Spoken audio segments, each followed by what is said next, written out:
A paz, irmão. Tudo bem com vocês?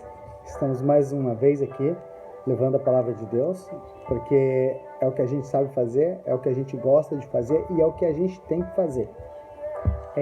Estou aqui em respostas a alguns irmãos, não só alguns irmãos, como alguns ouvintes que acabaram assistindo alguns vídeos meus e pediram que eu retomasse esse trabalho. É um trabalho que eu faço com grande satisfação, com grande temor a Deus, porque quando a gente tem temor a Deus, a gente tem respeito a Ele, a palavra dEle, o que Jesus fez por nós, o derramamento do sangue para lavar e redimir os nossos pecados. Então estou aqui para levar mais um pouquinho da palavra e da sabedoria de Deus, né? Muitas pessoas que eu converso falam comigo, tem como você fazer um vídeo de novo, coisa e tal?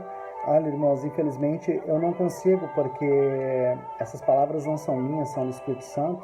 É Ele que me guia e me direciona a levar esse ensinamento e essas palavras dele, né? Por mais que eu tentasse repetir piamente tudo o que eu acabo falando, transmitindo, eu não consigo fazer novamente, porque nesse momento que eu peço essa sabedoria, não sou eu mais que estou aqui diante de vocês, e sim o Espírito Santo de Deus que se renova em suas palavras, né? E eu vou falar um pouquinho para vocês aqui sobre Eclesiásticos. Estava falando sobre Provérbios, acabei Provérbios e estou em Eclesiásticos. E é uma coisa muito interessante, a Bíblia, ela nos dá esse norte, essa direção em falar da palavra, é uma coisa tão inspiradora. Muitas vezes a gente fica frustrado, irmãos. Eu sou um crente, eu sou um evangélico, né, há pouco tempo, e muita gente fala, mas por que você é crente? Eu falo, eu sou crente porque eu creio em Jesus Cristo. Por que eu sou evangélico? Porque eu creio no Evangelho de Jesus, né, tanto no Antigo quanto no Novo Testamento. É isso que me impulsiona a seguir, né, irmãos? Eu fiquei uma semana ou um pouquinho mais sem gravar nenhum vídeo, mas aos irmãos que estão nessa caminhada, que estão nessa jornada de levar a palavra de Deus, sabe o quanto que é difícil, o quanto que muitas vezes existem muitas barreiras espirituais que acabam nos afastando, né? Porque a gente é cristão, que a gente é blindado, já falei isso em outros vídeos. Isso não significa porque eu sou cristão eu não vou pegar o Covid, não significa que eu sou cristão que eu não vou ter dor de barriga, não significa que eu sou cristão que eu não vou cair em depressão, que eu não vou ficar frustrado, porque a palavra de Deus é isso mesmo, irmãos, é a gente questionar, a gente sempre estar a Deus. Deus não quer apenas robôs, Deus não quer seguidores de seitas, Deus quer que você entenda a palavra dele, Deus quer que você compreenda o que ele quer para a sua vida.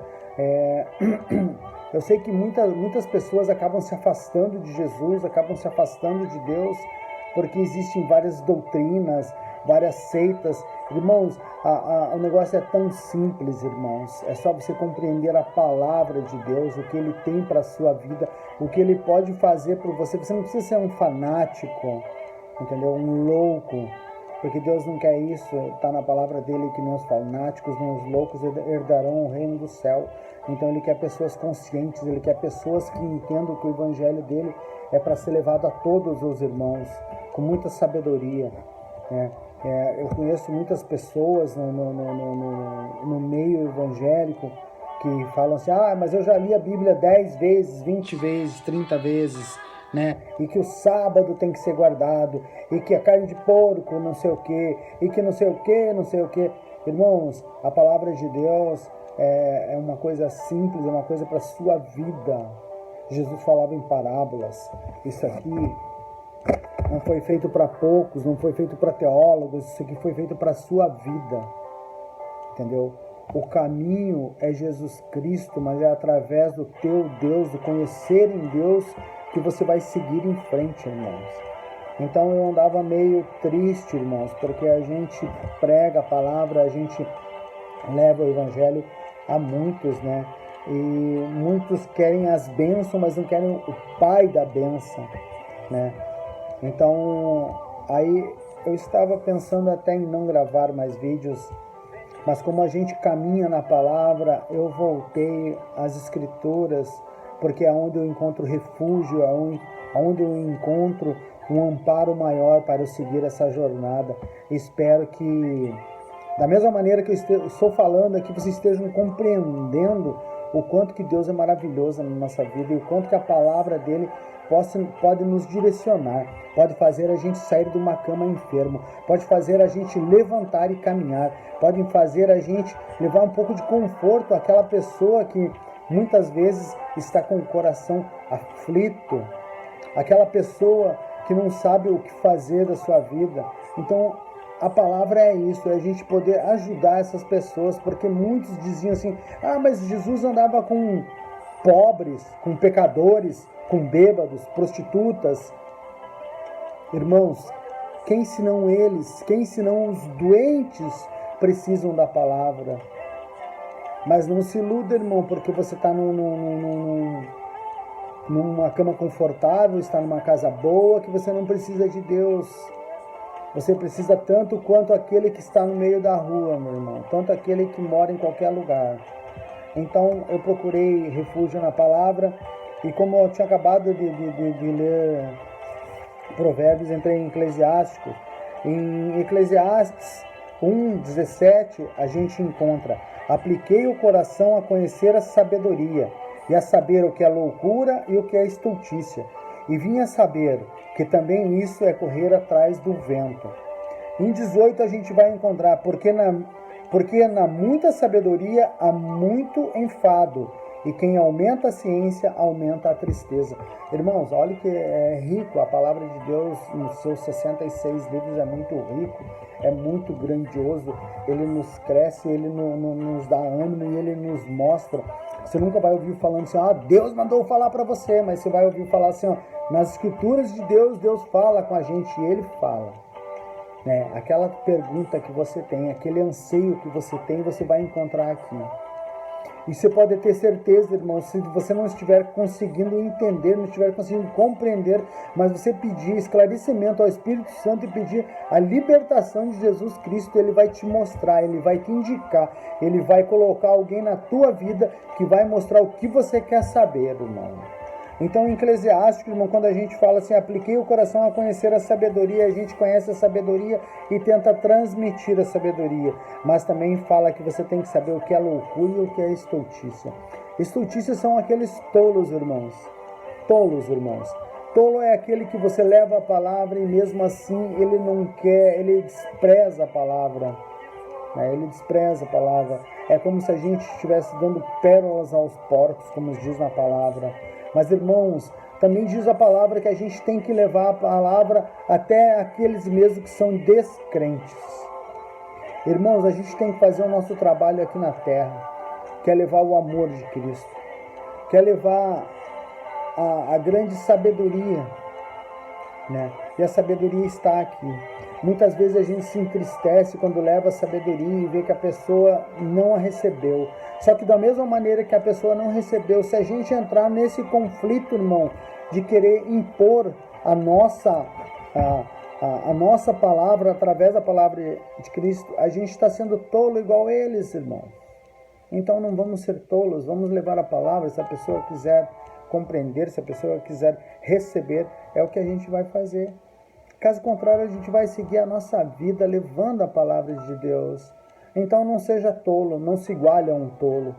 Leva a palavra, irmão. Leva a palavra, leva o que está dentro do seu coração, porque Jesus veio para nos dar vida e vida em abundância. Muitas vezes eu não compreendia quando os cristãos vinham conversar comigo, mas você vai ter a vida eterna. Aí eu ficava imaginando a vida eterna, o que eu quero com a vida eterna? Nem com a vida normal eu consigo fazer coisas grandiosas, o que eu quero com a vida eterna? Mas, irmão, quando a gente conhece a palavra e está escrito aqui em João, que eu não sei qual que é a passagem, no momento assim diz: conhecerei a verdade e a verdade vos libertará. É isso que importa, conheça a verdade e a verdade vai te libertar, irmão. A verdade vai te mostrar por onde você tem que caminhar. Eu sei que muitos amigos meus acham assim, o Roberto pirou, o Roberto saiu fora da casinha. Mas, irmãos, quando a gente entra na vida de Jesus, a nossa vida muda. Os nossos valores mudam. Só que mais que tudo isso, irmão, as pessoas têm que ver essa transformação em você. Porque é muito bonito eu vir aqui falar da palavra de Deus e andar todo errado, ou andar da maneira que eu andava achando que era o certo. Irmãos, as pessoas têm que ver que você mudou, que a tua atitude mudou, que, como diz em Gênesis, você é a semelhança de Deus. Eles têm que ver as boas novas na sua vida. Tá? E as boas novas é em tudo, não é só na vida financeira, irmão. A gente passa por dificuldades financeiras, igual como qualquer um, irmão. Jesus, quando falou que trouxe a salvação, ele falou, eu trouxe a salvação para os bons e para os maus, porque os maus podem se tornar os bons. Então, irmãos, neste dia, nesta hora, eu quero que você receba a palavra de Deus. Eu quero que você entenda que tem um Deus que quer confortar o seu coração, que quer confortar a sua vida. Ele quer trazer tranquilidade para você, ele quer trazer a verdadeira paz, não a paz que está no mundo, mas a paz de Jesus, para que você tenha uma vida e tenha uma vida em abundância, irmão. Para que o seu celeiro nunca esteja vazio, irmãos.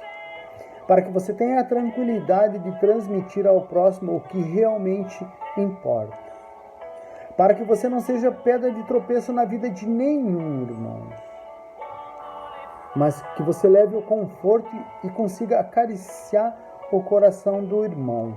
Para que você consiga acariciar o coração do seu vizinho. Para que você consiga acariciar o coração do seu amigo. Irmãos, Jesus veio para nos mostrar que não existe outro caminho. Em João 14, a gente vai entender que Jesus é o caminho, a verdade e a vida. Não existe outro caminho. Eu trilhei por vários caminhos, irmãos. Não me orgulho de nenhum dos caminhos que eu trilhei. E quando a gente vê em Paulo, que Paulo tinha um espinho na carne, e ele pede a Jesus que tire o espinho da carne, quando Jesus fala, a minha graça te basta. Eu entendo que o espinho da carne de Paulo era uma coisa que o afligia muito, não sei qual que era, mas o meu espinho na carne é o que eu fiz. E toda vez que eu me arrependo, toda vez que eu penso e me arrependo, eu vejo o quanto eu andava errado. E não me orgulho de nada disso, irmão. Não me orgulho de nada disso. Então esse é um espinho que não sai da minha carne. Mas eu sei que a graça de Jesus me basta. E a graça dele faça com que eu passe pelas tribulações, faça que eu passe pelas alegrias, mas que eu sinta ele na minha vida todos os dias. E é isso que eu quero na vida de vocês, é isso que eu quero para vocês, e é isso que Jesus quer para as nossas vidas. Então que esse final de semana seja repleto de bênção na sua vida, seja repleto de paz e harmonia, que toda aquela tribulação que existe na sua casa, aquele transtorno, aquela inquietação, ela vá embora, e que reine a paz, e que a paz esteja dentro de você, e que você seja a luz, e que você seja a luz. Amém, irmãos? Então, nesse dia, nesta tarde maravilhosa, fiquem com a graça de Deus. Que Deus esteja convosco, esteja na vida de vocês. Logo, logo Ele voltará. E toda essa dor que hoje há, não mais existirá. O leão não se alimentará mais de carne. Fiquem todos com Deus e tenham um ótimo final de semana.